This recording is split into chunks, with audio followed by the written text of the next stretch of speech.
parce que effectivement c'était pas évident di remercier population sénégalaise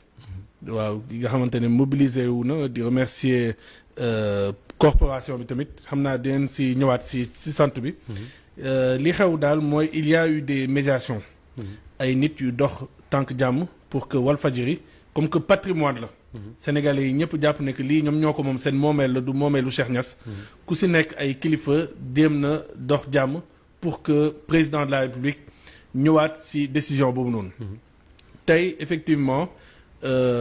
benn si kilifa yi muy Atepa Pierre Goudiaby Atepa moom démb la ma woo si guddi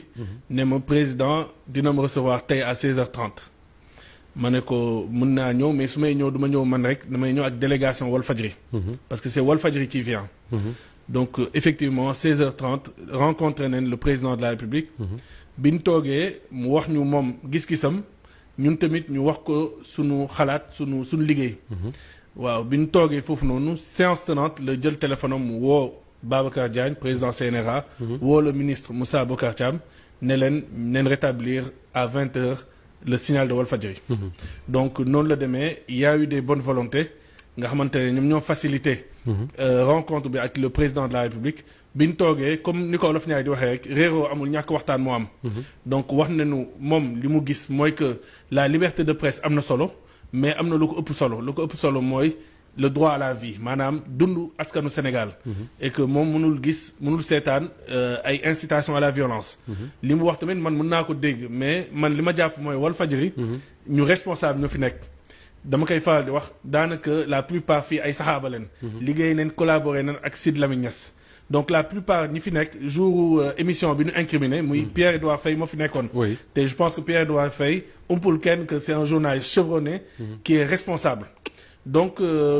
man gage boobu laa mun jox askanu Sénégal gage boobu noonu laa mun jox le président de la République mooy que la plupart des journalistes ils ont une expérience la plupart des journalistes à Walf gëwuma ne am nañ double nationalité donc ay sénégalais leen te fonk Sénégal gëm Sénégal te ñun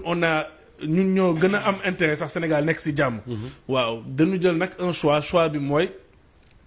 événement bu am sénégalais bu wone mécontentement am ñu fësal ko parce que nag doon jàpp ne que Sénégal fii nii c'est le mur des lamentations sénégalais bu am lu ko métti rek soo ko fësalee dina am dara lu wàññi ci moom dina gif waaw mais soo ñëwee def la politique de l'autruche xëy na mën na jur leneen mais on est responsable loolu moom maa ngi dalal xelu président de la République Walfadjri va continuer à informer juste et vrai mais avec responsabilité et avec professionnalisme. D'accord alors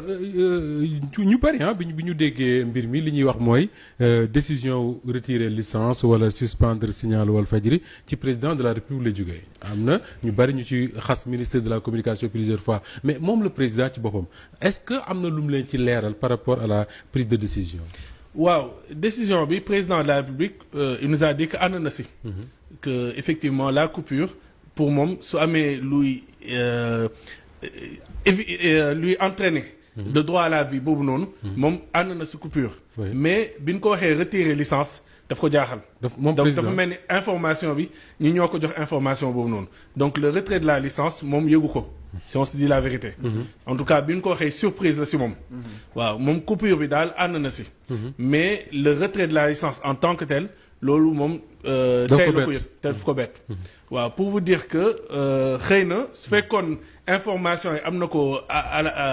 en première main xëy na doonul woon d'accord si yenn décisions yi donc c'est très important Sénégal yi xam na que président bi mu moom il était d'accord sur la coupure voilà il était d'accord parce que c'est le président de tous les Sénégalais et li ko intéressé mooy dëkk bi nekk ci jàmm li ko intéressé mooy bu nu inciter benn xeet buy